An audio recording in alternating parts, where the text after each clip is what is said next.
In today's video, I'm going to teach you how to invite a user in Xero. Before we get started, make sure you're already logged into your Xero account and that you have the right permission level to manage users. Usually, you'll need to be an administrator or have access to organization settings. Once that's in place, we can begin.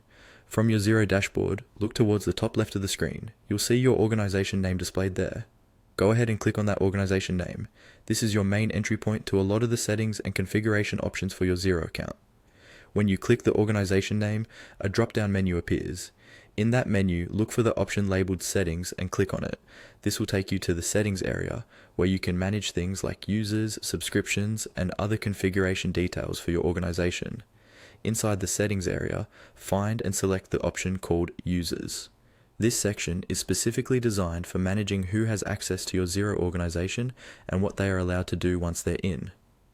Clicking Users will open a page showing a list of everyone who currently has access. On the Users page, look for a button or link that says Invite a User. It's usually positioned near the top right, but it may vary slightly depending on your screen size. Click on Invite a User to begin creating a new invitation. You'll now see a form where you can fill in the details for the person you want to invite. Enter their email address carefully, since this is where the invitation will be sent. You can also include their first and last name if Xero asks for it, which helps keep your user list clear and organized. Next, choose the appropriate permissions or roles for this user. Think about what they actually need to do in Xero.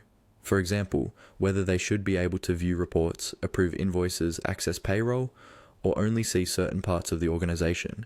Grant only the access they truly need, as this is important for security and good internal control. Once you've filled in all the required details and double-check that their email and permissions are correct, look for the Send Invite button and click it. Xero will email the invitation to the user and they'll be able to accept it and set up their access.